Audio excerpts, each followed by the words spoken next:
there was a murder committed in the village, and all the chief and councillors were going to be sentencing this young man for the murder.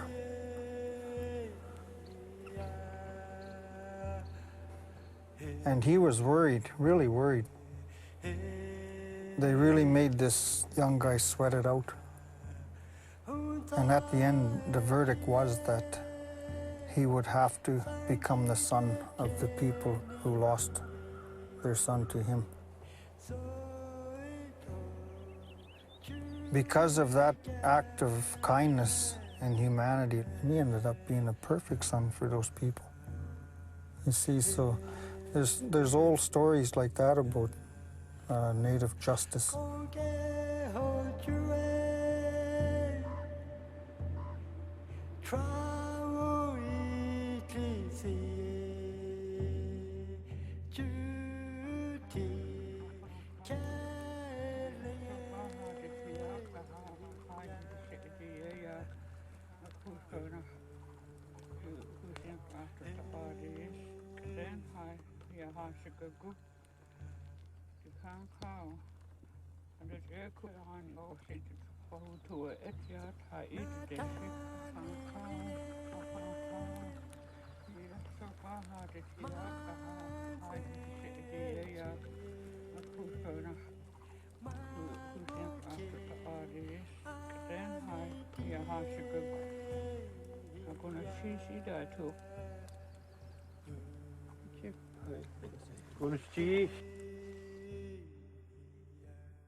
It's nobody's fault that I'm here besides mine. The offense that I was going up for was assault and a few breaches. I was in quite a bit of trouble. And I chose to go through circle court because I figured that if I went through circle court, there'd be people there who knew me. And they gave me a fairly decent sentence. I went to treatment for 6 weeks, but the day or so after I got back, I started drinking. Pretty heavy. Things got worse. The victim was my girlfriend and her boyfriend. So you see, I went away to treatment and she found a new boyfriend, and I came back and naturally got pretty mad and started pushing her around and beat up her old man, and here I am. When the judge sentenced me, as much as I hated him for it, I figured he did the right thing to send me to jail because of the shape that I was in. The judge's name is Barry Stewart. I make it absolutely clear to anybody who comes into the circle as a judge, I'm saying, don't come into this circle. Don't take the circle sentencing. Opt out if you think this is the easy road, because if you don't make it and you're back before me, I'm going to hammer you. I understand why Sean Sidney would hate me for the tough sentence I imposed. I understand that, and I don't make any excuses for it. But I think that Sean Sidney one day will have the same kind of respect that Harold Gadsby has in his community, because he knows somewhere deep inside him now that Harold's on the right road and he's on the wrong road.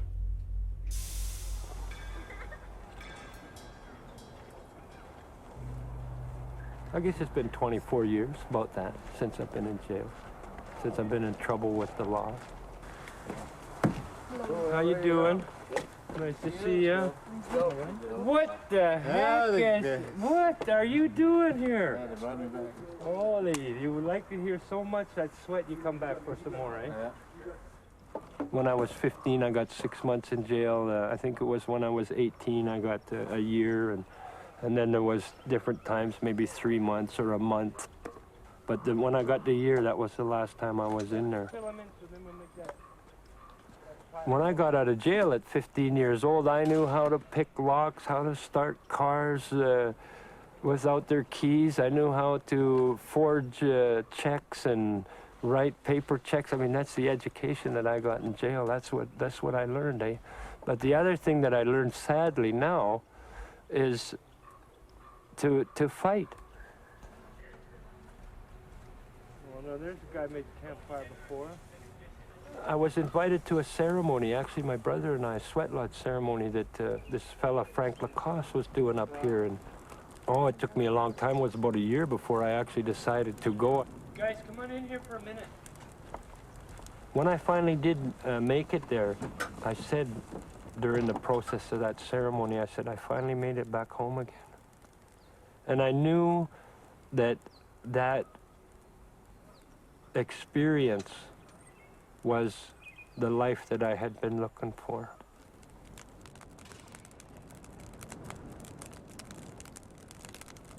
And so with Frank Lacoste, my brother and I both started going on a regular basis, and we became helpers of this ceremony, and we did that about 6 years with him, I guess. And he came and asked one day, he said, let's go to jail. We want to go up to jail and sweat with them boys up there. We're going in like farmers, we're planting seeds, we're presenting options. And if people want to take that, then let them take it. If they're willing to grasp it, if they want it, then it's there for them.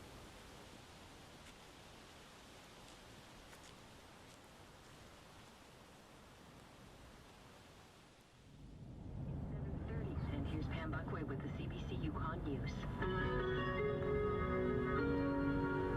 Good morning. The Yukon government could be in charge of almost all in the Yukon by the spring of 1998. David Crawford. Most people nowadays drive down the Alaska Highway and they don't understand that there's a whole life and a whole history that's unfolded here.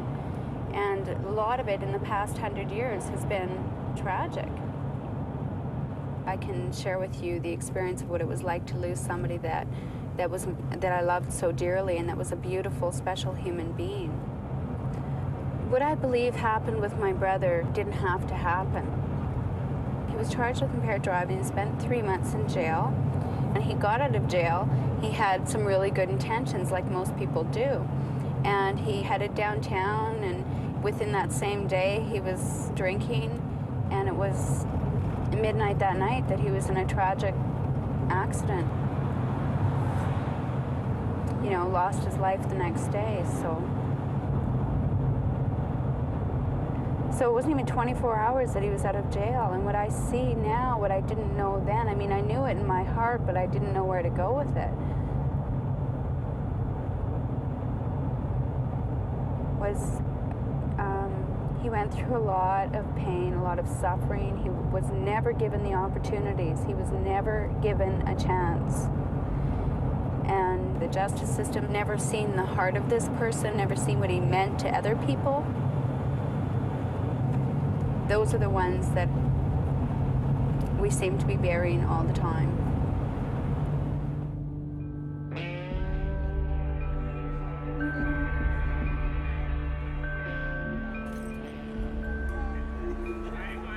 I was about 18. I was to the point one time where I was going to shoot myself.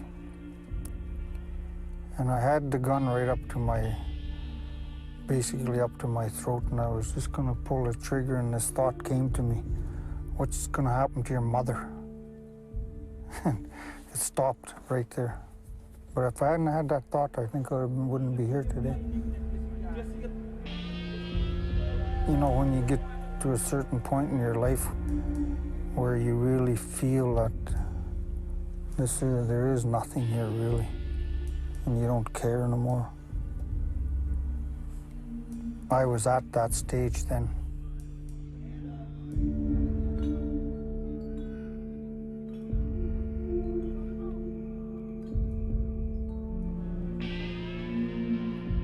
I think that's where quite a few of our young men who have shot themselves were at that very point, and they weren't as fortunate as I was. My mother doesn't even know today that she saved my life.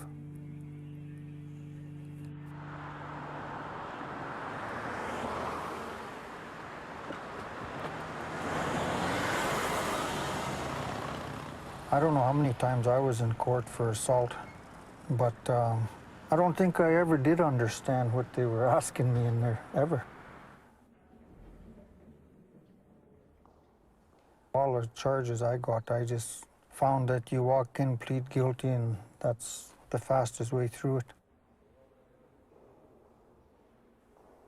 I know the thing I always thought of when I went into court was, who are all these people? You know, who's that guy sitting up on top, up on the bench here, you know, it's really foreign to you.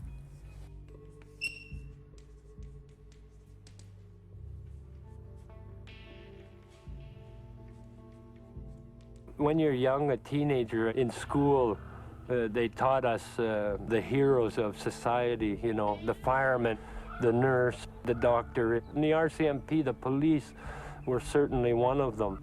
But in my own experience and the experience of many others, they weren't heroes. They were the ones that made your life miserable. They made my life miserable. Of course, I'm sure I made their life miserable too. But when I was 14 years old, before I had gotten charged for anything, one time I was drinking and the RCMP picked me up.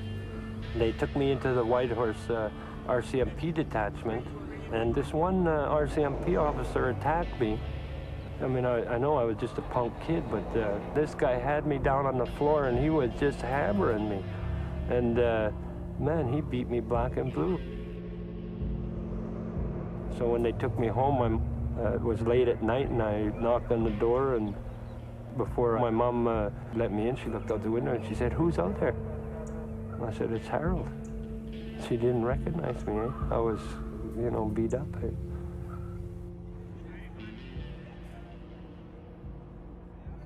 I think it's out of a sense of a lack of community that we've hired professionals to protect us against the unknown strangers.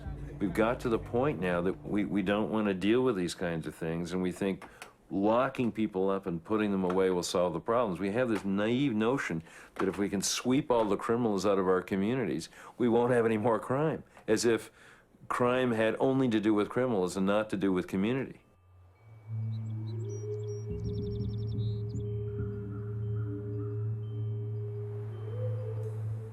What we do in the criminal justice system, particularly in circuit communities, we fly in, arrive the day, tell everybody to step back, rearrange their community halls, and take over. We don't live in the community, we don't understand their values, we don't understand the history of the conflict, and we don't understand most of the families who were affected by this.